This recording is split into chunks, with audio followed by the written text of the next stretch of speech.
Dr. Peter Rogers is about to turn a dangerous predator into a docile pussycat.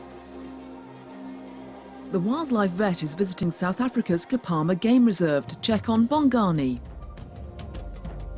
He's the first cheetah in the world to undergo chemotherapy for cancer, and Doc Rogers has to use a tranquilizer dart to settle the big cat so that he can be examined.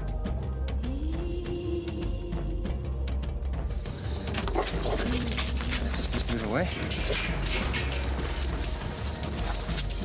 Bongani has faced this procedure more than 10 times while having tumours removed from his paw.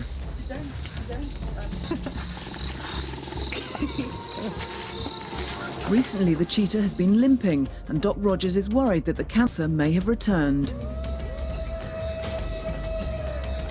All right. I just want to check see what that wound looks like now after all the chemotherapy, and see what's coming back. Because we tried to examine him last week without me darting him, and there was no chance. So nearly 6 minutes, another 2 minutes or so. Bongani's young neighbours are intrigued. They don't understand why this usually formidable male, a figure of awe, has suddenly started purring peacefully. It's the anaesthetic taking effect, and while Doc Rogers waits for Bongani to settle, he gets a call.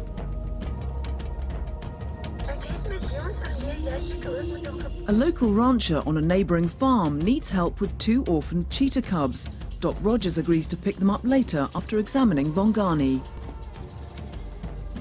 In another part of the research and breeding centre at Kapama, Chris Marie Heiner is preparing milk for a baby elephant. Jabulani is lucky to be alive. He was rescued after being abandoned by the herd when he got stuck in mud. He could easily have suffered the same fate as this Cape buffalo. It died after being trapped in this waterhole. Yeah, well, we estimate he was 3 months old, and he obviously went down to drink, and the water was fast evaporating.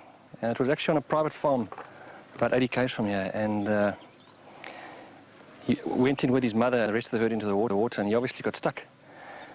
So the owners of that farm actually they phoned the local vet, which was the right thing to do, and by the time they got to him, it was like a day later, and he was cold, and their blood glucose falls a hell of a very quickly. So he was very cold and very low blood glucose, so he was in quite a bad way. So they took him back with the help of the local fire brigade.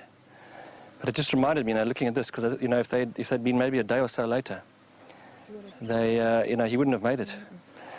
We intervened. Perhaps we shouldn't have, but anyway, we've got him, and we're very glad we've got him.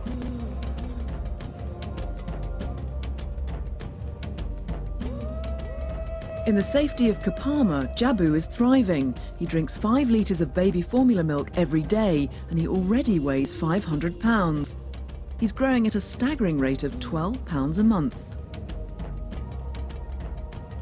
He would normally live in a large family group of up to 15 relatives, ruled by older females. But in their absence, Jabu has formed a special bond with his human carers. Chris Marie has become his surrogate mother.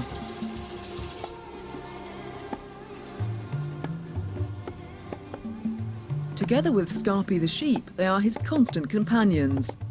Between them, they're teaching the baby elephant some basic lessons of life, although some things, like a cooling mud bath, are instinctive.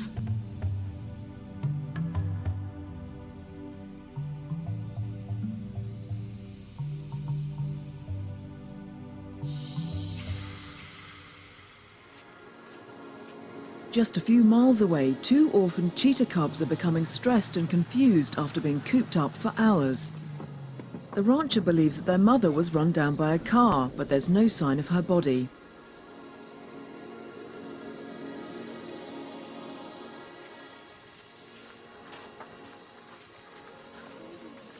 Doc Rogers must persuade the pair to trade their cage for his travel box, but it seems they're in no mood to cooperate.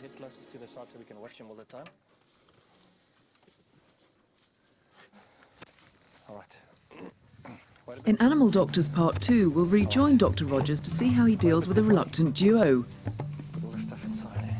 We'll follow Jabu's lessons on how to adjust to life in the wild.